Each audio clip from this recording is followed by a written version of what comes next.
જ્ઞાનનો સચોટ માર્ગ, જાણશ્રુતિનું સમર્પણ અને રૈક્વનું માર્ગદર્શન. છાંદોગ્ય ઉપનિષદ, ચતુર્થ અધ્યાય, ખંડ 2, વિસ્તૃત વિશ્લેષણ. 1. પ્રસ્તાવના. જ્યારે સંપત્તિ નિષ્ફળ જાય છે. અગાઉના ખંડમાં આપણે જોયું કે રાજા જાણશ્રુતિએ ગૌરવ સાથે રૈક્વ ઋષિને ગાયો અને સોનાના આભૂષણો અર્પણ કર્યા હતા, પરંતુ રૈક્વએ તેનો અસ્વીકાર કર્યો હતો. ખંડ 2 અહીંથી શરૂ થાય છે. આ ખંડનો મુખ્ય સાર એ છે કે જ્ઞાન એ કોઈ વસ્તુ નથી કે જેને ખરીદી શકાય, તે એક પાત્રતા છે જેને કેળવવી પડે છે. ઋષિ રૈક્વ દ્વારા રાજાને અપાયેલો શૂદ્ર શબ્દનો સંબોધન એ જાતિવાચક નહીં, પણ માનસિક અવસ્થાનું સૂચક હતું. રાજા જાણશ્રુતિને સમજાયું કે ઋષિ તેમની સંપત્તિથી પ્રભાવિત થવાના નથી.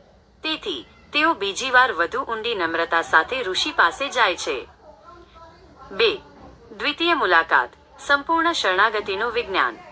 રાજા જાણશ્રુતિએ આ વખતે પોતાની રણનીતિ બદલી. તેમણે વિચાર્યું કે ઋષિને ભૌતિક સંપત્તિનો મોહ નથી, પણ કદાચ તેઓ સાધકનું હૃદય ચકાસી રહ્યા છે. આ વખતે રાજા નીચે મુજબની વસ્તુઓ લઈને ગયા. 1,000 ગાયો, સંખ્યામાં વધારો 2, નિષ્ક, સુવર્ણ મુદ્રાઓ અને રથ. 3. પોતાની પુત્રી, આ ત્યાગનું સૌથી મોટું પ્રતીક હતું. રાજાએ પોતાની પુત્રીને ઋષિની સેવામાં અર્પણ કરવાનો પ્રસ્તાવ મૂક્યો. 4. ગામડાઓ, જે ગામમાં રૈક્વ રહેતા હતા તે આખું ક્ષેત્ર રૈક્વપર્ણ તેમને દાનમાં આપ્યું. તાત્વિક અર્થ, અહીં પુત્રી કે ગામનું દાન એ સ્ત્રી કે જમીનનો સોદો નથી, પરંતુ તે રાજાના અહંકારના વિસર્જનનું પ્રતીક છે. રાજાએ સાબિત કર્યું કે તે જ્ઞાન માટે પોતાનું સર્વસ્વ, કુળ, પ્રતિષ્ઠા અને રાજ્ય છોડવા તૈયાર છે. 3. રૈક્વનો સ્વીકાર. જ્ઞાનના દ્વાર ક્યારે ખુલે છે? જ્યારે રૈક્વએ રાજાની આ અદ્ભુત નમ્રતા અને જ્ઞાન માટેની તત્પરતા જોઈ, ત્યારે તેમણે રાજાને ઠેકડી ઉડાવવાનું બંધ કર્યું. ઋષિએ રાજાના મુખ તરફ જોયું અને કહ્યું, આ મુખ નમ્રતા દ્વારા જ તું મને બોલવા માટે મજબૂર કરી રહ્યો છે.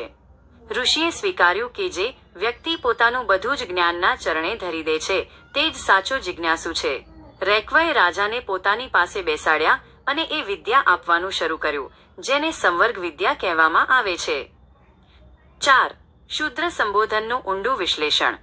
આ ખંડમાં ઋષિ વારંવાર રાજાને શૂદ્ર કહે છે. વેદાંતના ઇતિહાસમાં આ એક મોટો વિષય છે.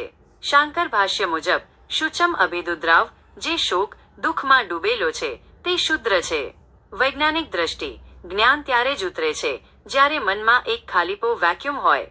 રાજા જાણશ્રુતિનું મન હંસોના સંવાદ પછી શોકથી ભરાઈ ગયું હતું. તે શોક જ તેમની પાત્રતા બની. બોધ, જ્યાં સુધી મનુષ્યને પોતાના અજ્ઞાનનું દુઃખ નથી થતું, ત્યાં સુધી તે જ્ઞાન મેળવવા તરસતો નથી. 5. સંવર્ગ વિદ્યાનો પ્રારંભિક પ્રભાવ, બ્રહ્માંડનો લય. ખંડ 2 ના અંતમાં ઋષિ જ્ઞાનનું પ્રથમ સ્તર પ્રગટ કરે છે. તેઓ સમજાવે છે કે આ સૃષ્ટિમાં બધું જ એકબીજામાં લય પામે છે. વાયુનો મહિમા, અગ્નિ પ્રગટે છે પણ અંતે વાયુમાં શાંત થાય છે. સૂર્ય પ્રકાશે છે પણ રાત્રે તેનો તેજ વાયુના સ્તરમાં સમાય છે. એકતાનું સૂત્ર, રૈક્વ રાજાને સમજાવે છે કે તું જે દાન આપે છે તે તો નાશવંત છે, પણ જે શક્તિ, વાયુ, પ્રાણ બધું જ ગળી જાય છે તે અવિનાશી છે. 6. સામાજિક અને મનોવૈજ્ઞાનિક પાસાઓ. ગુરુ શિષ્ય પરંપરા. આ ખંડ દર્શાવે છે કે ગુરુ શિષ્યની પરીક્ષા લે છે. રૈક્વએ પહેલા અપમાન કર્યું, પછી સંપત્તિ ફગાવી અને અંતે જ્યારે શિષ્ય શૂન્ય થઈ ગયો ત્યારે જ્ઞાન આપ્યું. જ્ઞાનની કિંમત, જ્ઞાન મફત નથી, પણ તેની કિંમત પૈસા નથી, તેની કિંમત અહંકારનો ત્યાગ છે. રૈક્વપર્ણ, જે ગામો રાજાએ આપ્યા તે આજે પણ જ્ઞાનના તીર્થ તરીકે ઓળખાય છે. તે દર્શાવે છે કે જ્ઞાનીનો આદર એ જ રાષ્ટ્રની સાચી સમૃદ્ધિ છે. 7. ઉપસંહાર, જિજ્ઞાસાની જીત.